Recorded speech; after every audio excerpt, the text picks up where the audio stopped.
എന്നാലും ഞാനൊരു ചോദ്യം ചോദിക്കാം. അതായത് നിങ്ങൾ ആരെങ്കിലും സ്വയം വിഡ്ഢിയാണെന്നോ മടിയനാണെന്നോ അവിവേകിയെന്നോ സാഫല്യം ലഭിക്കാത്തവനെന്നോ ഈ പേരുകളിൽ ഏതെങ്കിലും സ്വയം അറിയപ്പെടുവാൻ ആഗ്രഹിക്കുന്നുണ്ടോ? ഒരിക്കലുമില്ല. ആരെങ്കിലും നീ വിഡ്ഢിയാണോ എന്ന് ചോദിച്ചു കഴിഞ്ഞാൽ അല്ലെന്നായിരിക്കും പറയുക. സാഫല്യം ലഭിക്കാത്തവനാണോ? അല്ല. അവിവേകിയാണോ?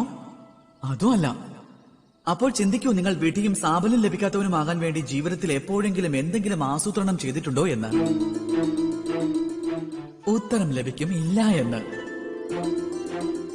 കാരണം ആരും തന്നെ ആസൂത്രണങ്ങൾ ചെയ്യാറില്ല വിഡ്ഢിയും സാഫല്യം ലഭിക്കാത്തവനുമാകാനായി. ഒരാൾ വിഡ്ഢിയും സാഫല്യമില്ലാത്തവനുമായി മാറുന്നത് അപ്പോഴാണ്, ആസൂത്രണങ്ങൾ നടത്താതിരിക്കുന്ന സമയത്ത്. ഇത് വളരെ ചെറിയൊരു ജീവിതമാണ്. അതുകൊണ്ട് തീരുമാനങ്ങൾ എടുക്കുക. എങ്കിലേ ഒരുപാട് ആളുകളെ സഹായിക്കാനായി സാധിക്കുകയുള്ളൂ. അതിലൂടെ സന്തോഷം നേടിയെടുക്കാനും സാധിക്കും. അങ്ങനെ ഏവരും സാഫല്യം പ്രാപ്തമാക്കുക. ഒരുപാട് ആളുകൾക്ക് മാർഗദർശനം നൽകി അവരെ നന്മയിലേക്ക് നയിച്ചാലും സാഫല്യം ലഭിക്കാതെ വെറുതെ വീട്ടിലിരിക്കുന്നതിലും നല്ലതാണ് തീരുമാനങ്ങൾ എടുത്തിട്ട് സാഫല്യം ലഭിക്കാതിരിക്കുന്നത്. കാരണം അപ്പോൾ നിങ്ങൾക്ക് മുൻപിൽ മറ്റൊരു മാർഗം തെളിഞ്ഞു വരുന്നതാണ്. അതായത് ഒരു പുതിയ തീരുമാനമെടുക്കുവാനായി, അത് സാക്ഷാത്കരിക്കുവാനുള്ള തീരുമാനം. അതിലേതെങ്കിലും ഒരു തീരുമാനം ഉറപ്പായും നിങ്ങളെ നിങ്ങളുടെ ലക്ഷ്യസ്ഥാനത്ത് എത്തിക്കുന്നതാണ്. നിശ്ചയമായും.